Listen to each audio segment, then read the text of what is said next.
ছাত্ররা অধ্যাপকদের মারবে, তারপরে নিশ্চয়ই পুলিশ ডাকা যাবে।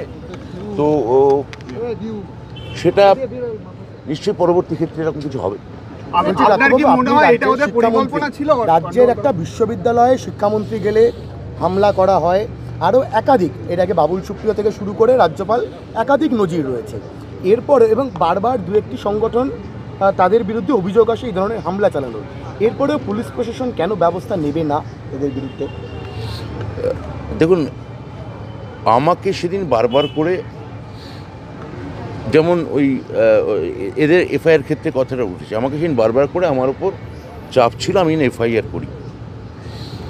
আমি একটি এফআইআরও করিনি। আমার কারোর বিরুদ্ধে আমাকে বলা হয়েছিল ওই আহত ছাত্রের বিরুদ্ধে এফআইআর করতে, আমি করিনি। আমার সংগঠনকে আমি বলেছিলাম যে কেউ এফআইআর করো না। তো পুলিশ নিশ্চয়ই কিছু ব্যবস্থা নিচ্ছে, সেটা আমাকে খোঁজ নিয়ে দেখতে হবে যে সেই আপনি বলছেন যে ব্যবস্থা আরও বাড়ানোর কথা বা ব্যবস্থার আরও যাতে বাড়ে, আপনারা সেটা বলছেন, আরও যাতে পুলিশি তৎপরতা বাড়ে, তো সেটা পুলিশ বা প্রশাসনের উপর ছেড়ে দেওয়াই ভালো।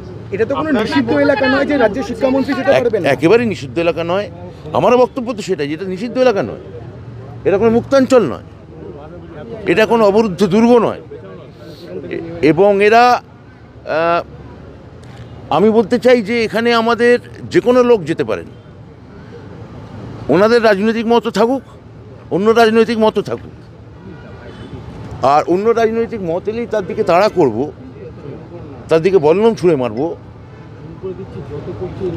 ঠ্যাঙাড়ে বাহিনী নিয়ে ধাওয়া করব, এটা কোনো রাজনৈতিক সংস্কৃতি হতে পারে না।